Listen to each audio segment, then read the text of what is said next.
Hello every one, പുതിയൊരു വീഡിയോയിലേക്ക് എല്ലാവർക്കും സ്വാഗതം. അപ്പോൾ ആസ്പിരൻസ് എല്ലാവരും അടിപൊളിയായിട്ട് പഠിക്കണമെന്ന് വിചാരിക്കുന്നു. കുറച്ച് ദിവസങ്ങളേ ഉള്ളൂ പരീക്ഷയ്ക്ക്. അപ്പോൾ ഉഷാറാക്കുക, വേണ്ട നടപടികൾ സ്വീകരിക്കുക. അപ്പോൾ ഇന്ന് ഞാൻ നിങ്ങളെ ഡിസ്കസ് ചെയ്യുന്നത് നമ്മുടെ എല്ലാ ലോ എൻട്രൻസിനും വളരെ പ്രധാനപ്പെട്ട ഒരു ടോപ്പിക്കാണ് പറയുന്നത്, ഇന്ത്യൻ ജുഡീഷ്യറി. ഓക്കെ, ഈ ഇന്ത്യയിലുള്ള ഏതൊരു ലോ എൻട്രൻസിനും അറിഞ്ഞിരിക്കേണ്ട ഒരു ടോപ്പിക്കാണ് ഇന്ത്യൻ ജുഡീഷ്യറി. അപ്പോൾ നമുക്ക് ഇന്ത്യൻ ജുഡീഷ്യറി നമുക്കൊന്ന് നമുക്ക് ഡിസ്കസ് ചെയ്യാം. നമുക്ക് ചോദ്യങ്ങൾ ആ ഭാഗത്തുനിന്ന് ചോദ്യങ്ങൾ ധാരാളം നമ്മുടെ എൻട്രൻസിനൊക്കെ ചോദിക്കുന്നതാണ്. ഓക്കെ, അപ്പോൾ നമുക്ക് ഇന്ത്യൻ ജുഡീഷ്യറി എന്താണെന്ന് നോക്കാം. ഓക്കെ, ഇന്ത്യൻ ജുഡീഷ്യറി എന്ന് പറയുന്നത് ഒരു ഇൻ്റഗ്രേറ്റഡ് സ്ട്രക്ചറാണ്. Okay, Indian judiciary has a integrated structure. Integrated structure എന്ന് പറയാൻ കാര്യം എന്താ, കൃത്യമായിട്ടുള്ള ഒരു ഹൈറാർക്കി ഉണ്ട്. ഓക്കെ, ഏറ്റവും ടോപ്പിൽ ഇന്ത്യൻ ജുഡീഷ്യറിയുടെ ഏറ്റവും ടോപ്പിലിരിക്കുന്ന കോടതി ഏതാ? അത് സുപ്രീം കോടതിയാണ്. ഓക്കെ, പരമോന്നത നീതിപീഠം സുപ്രീം കോടതി. സുപ്രീം കോടതിയുടെ താഴെ എന്തുണ്ട്? ഹൈക്കോടതികളുണ്ട്. ഹൈക്കോടതിയുടെ താഴെ ഉണ്ട് സബോർഡിനേറ്റ് കോടതികൾ, മജിസ്ട്രേറ്റ് കോടതികളുണ്ട്, സെഷൻ കോടതികളുണ്ട്, അതുപോലെ മെട്രോപൊളിറ്റൻ മജിസ്ട്രേറ്റ് കോടതികളുണ്ട്, ഫാമിലി കോടതികളുണ്ട്, ലേബർ കോടതികൾ, അങ്ങനെ ഒരുപാട് ഡിഫറെന്റ് ക്ലാസസ് ഓഫ് കോർട്സ് അതിലുണ്ട്. ഓക്കെ, അപ്പൊ ഇതാണ് ഇന്റഗ്രേറ്റഡ് ജുഡീഷ്യൽ സ്ട്രക്ചർ എന്ന് പറയുന്നത്, കൃത്യമായിട്ടൊരു ഹൈറാർക്കി വെച്ചിട്ടുള്ള സ്ട്രക്ചർ. ഇനി നമുക്ക് സുപ്രീം കോടതിയെ പറ്റി നമുക്ക് ഡീറ്റെയിൽ ആയിട്ട് നമുക്ക് നോക്കാം. സുപ്രീം കോടതി എസ്റ്റാബ്ലിഷ് ചെയ്യുന്ന ആർട്ടിക്കിൾ ഏതാ?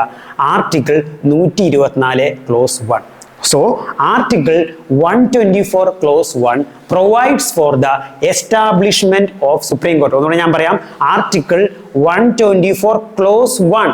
Clause 1 provides for the establishment of Supreme Court.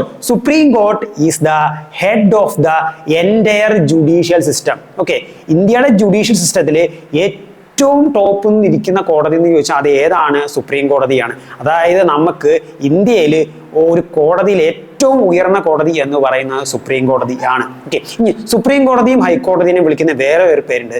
Supreme court and high court is known as the guardians of fundamental rights in India. ഇന്ത്യയിലെ ആൾക്കാരുടെ മൗലിക അവകാശങ്ങൾ കാത്തു സൂക്ഷിക്കുന്ന രണ്ട് കോടതികൾ ഏതൊക്കെയാ?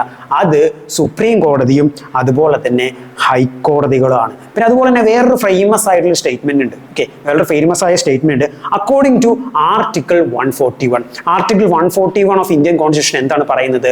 Law declared by supreme court is binding on all courts in India. Law declared by supreme court is binding on all courts in India. അതായത് സുപ്രീം കോടതി ഒരു കാര്യം പറഞ്ഞു, ഒരു ഓർഡർ ഇറക്കി, അല്ലെങ്കിൽ ഒരു നിയമം പറഞ്ഞു, അത് ഇന്ത്യയിലുള്ള എല്ലാ കോടതികൾക്കും എന്താണ്? അത് ബാധകമാണ്. അതാണ് ആർട്ടിക്കിൾ 141 പറയുന്നത്. ഓക്കെ, ഇനി സുപ്രീം കോടതിന്റെ ഇപ്പോഴത്തെ അറ്റ് പ്രസന്റ് കോമ്പോസിഷൻ എന്താണ്? 33+1 ആണ്. ഓക്കെ, 33+1 ആണ് സുപ്രീം കോടതിന്റെ പ്രസന്റ് ക്വാളിഫിക്കേഷൻ. 33 ജഡ്ജിമാരും +1 ചീഫ് ജസ്റ്റിസ് ഓഫ് ഇന്ത്യ. നമ്മൾ ഇപ്പോഴത്തെ ചീഫ് ജസ്റ്റിസ് ആരാ? നോക്കി പഠിച്ചു വയ്ക്കുക, ചോദ്യമായിട്ട് വരാൻ സാധ്യതയുണ്ട്. ഓക്കെ, ഇനി നമുക്ക് സുപ്രീം കോടതി ജഡ്ജിമാരെയും ചീഫ് ജസ്റ്റിസിനെയും അപ്പോയിന്റ് ചെയ്യുന്ന രീതി നമുക്കൊന്ന് നോക്കാം. Okay, the supreme court has 33 judges +1 chief justice of India. Already ഞാൻ പറഞ്ഞു. അപ്പൊ ടോട്ടൽ എത്ര സുപ്രീം കോടതി എത്ര ജഡ്ജിമാരുണ്ട്? 34 ജഡ്ജിമാരുണ്ട്. ഏറ്റവും സീനിയർ മോസ്റ്റ് ജഡ്ജിനെ ആയിരിക്കും എന്ത് ചെയ്യുന്നത്? ചീഫ് ജസ്റ്റിസ് ഓഫ് ഇന്ത്യ ആയിട്ട് CJI ആയിട്ട് അപ്പോയിന്റ് ചെയ്യുക. ഇനി CJI അപ്പോയിന്റ് ചെയ്യുന്ന ആരാണ്? ചീഫ് ജസ്റ്റിസ് ഓഫ് ഇന്ത്യനെ അപ്പോയിന്റ് ചെയ്യുന്ന ആരാ? പ്രസിഡന്റ് ആണ് അപ്പോയിന്റ് ചെയ്യുന്നത്. ഓക്കെ, പ്രസിഡന്റ് ഒറ്റയ്ക്കാണോ അപ്പോയിന്റ് ചെയ്യുന്നത്? അല്ല. The Chief Justice of India is appointed by President after consultation with such number of judges of Supreme Court and High Court. അപ്പോൾ president supreme കോടതിയിലെ ഹൈക്കോടതിയിലെ such number of ജഡ്ജസിനെ consult ചെയ്തതിന് ശേഷമാണ് മാത്രമാണ് chief justice of ഇന്ത്യനെ appoint ചെയ്യുന്നത്. ഈ such number of judges എന്ന് പറയാൻ കാരണം എന്താ? എത്ര ജഡ്ജിമാരെയാണ് കൺസൾട്ട് ചെയ്യേണ്ടത് എന്നുള്ളത് പ്രസിഡന്റിന്റെ ഇഷ്ടമാണ്.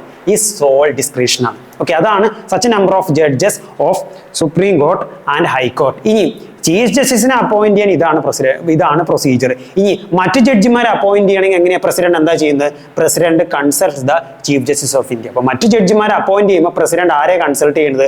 ചീഫ് ജസ്റ്റിസ് ഓഫ് ഇന്ത്യയാണ് അപ്രോച്ച് ചെയ്യുന്നത്. ഇനി ജഡ്ജസിന്റെ സുപ്രീം കോർട്ടിലും ഹൈക്കോർട്ടിലും അതിൽ അപ്പെക്സ് ജുഡീഷ്യറിയുടെ ജഡ്ജസിന്റെ ട്രാൻസ്ഫറും അവർ അപ്പോയിന്റ്മെന്റിനെ പറ്റി ഡീൽ ചെയ്യുന്ന ബോഡിയുടെ പേരെന്താ?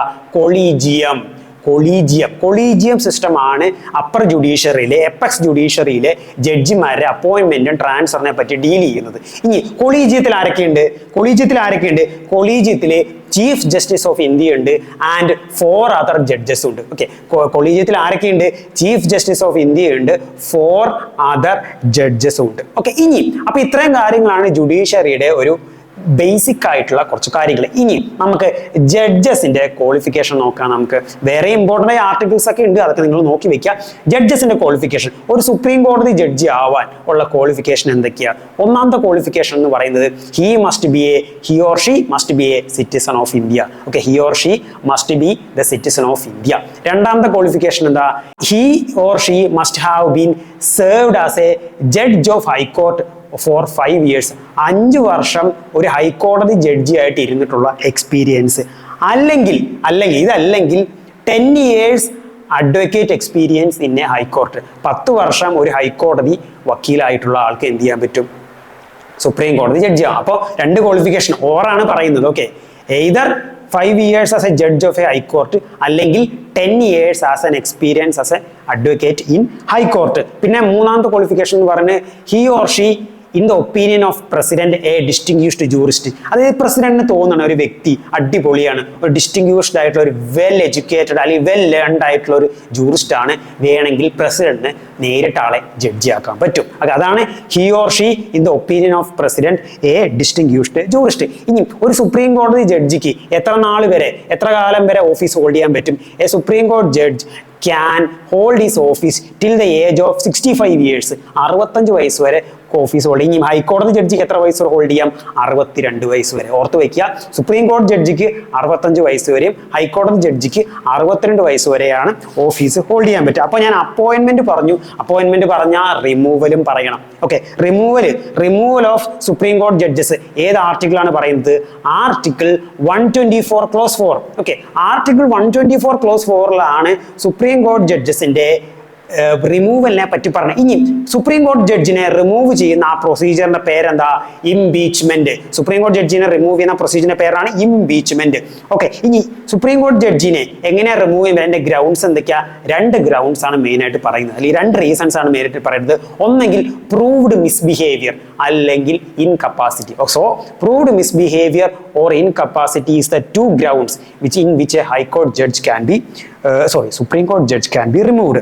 ഇനി നമുക്ക് സുപ്രീം കോടതിയുടെ അധികാര പരിധി ഒന്ന് നോക്കാം. അത് വളരെ ഇമ്പോർട്ടൻ്റ് ആയ ഒരു ഭാഗമാണ് അധികാര പരിധി, jurisdiction of supreme court. First അതിൽ ഒന്നാമത്തെ വരുന്നത് original jurisdiction. Original jurisdiction is said in article 131 of Indian constitution. Article 131 of Indian constitution ആണ് എന്ത് ചെയ്യുന്നത്? ഒറിജിനൽ ജൂറിസ്ഡിക്ഷനെ പറ്റി പറഞ്ഞു. ഇനി സുപ്രീം കോടതിയെ പറ്റി പറയുന്ന ആർട്ടിക്കിൾസ് എവിടം തൊട്ട് എവിടം വരെയാ? 124 മുതൽ 147 വരെയാണ് സുപ്രീം കോടതി ജഡ്ജിമാരെ പറ്റി, സുപ്രീം കോർട്ടിനെ പറ്റി പറയുന്ന ആർട്ടിക്കിൾസ്. അതിൽ തന്നെ ആർട്ടിക്കിൾ 131 ഒറിജിനൽ ജൂറിസ്ഡിക്ഷനെ പറ്റി പറയുന്നത്. ഒറിജിനൽ ജൂറിസ്ഡിക്ഷൻ എന്ന് പറഞ്ഞു കഴിഞ്ഞു കഴിഞ്ഞാൽ ഇപ്പോ ചില കാര്യങ്ങൾ സുപ്രീം കോടതിക്ക് മാത്രമേ അത് പരിഗണിക്കാൻ പറ്റുള്ളൂ. ഓക്കെ, അതിന് പ്രധാനപ്പെട്ട എക്സാമ്പിളാണ് സ്റ്റേറ്റുകൾ തമ്മിൽ എന്തെങ്കിലും തർക്കം ഉണ്ടെങ്കിൽ, ഓക്കെ, ഡിസ്പ്യൂട്ട് ബിറ്റ്വീൻ സ്റ്റേറ്റ്, അല്ലെങ്കിൽ dispute between centre or a state, central government സ്റ്റേറ്റുകളും തമ്മിൽ ഡിസ്പ്യൂട്ടൊക്കെ ആർക്കേ പരിഗണിക്കാൻ പറ്റുള്ളൂ? അതിൻ്റെ എക്സ്ക്ലൂസീവ് ജൂറിസ്ഡിക്ഷൻ ആർക്കാണ്? സുപ്രീം കോടതിക്കാണ്. അതാണ് ഒറിജിനൽ ജൂറിസ്ഡിക്ഷൻ എന്ന് പറയുന്നത്. Okay, supreme court has the exclusive jurisdiction. Supreme court has an exclusive jurisdiction in deciding disputes between states, 2 or more states or states and central government. അതാണ് article 131 പറയുന്ന original jurisdiction. ഇനി രണ്ടാമത് writ jurisdiction. Writ jurisdiction എന്ന് പറഞ്ഞാൽ എന്താ? Okay, supreme കോർട്ടിന് എന്ത് ചെയ്യാൻ പറ്റും? ഫണ്ടമെന്റൽ റൈറ്റ്സ്, ഒരു വ്യക്തിയുടെ ഫണ്ടമെന്റൽ റൈറ്റ്സ് വയലേറ്റ് ചെയ്താൽ അത് റീസ്റ്റോർ ചെയ്യാൻ വേണ്ടി എന്ത് ചെയ്യാൻ പറ്റും? റിറ്റുകൾ ഇറക്കാൻ പറ്റും. ഓക്കെ, എത്ര തരം റിറ്റുകളുണ്ട്?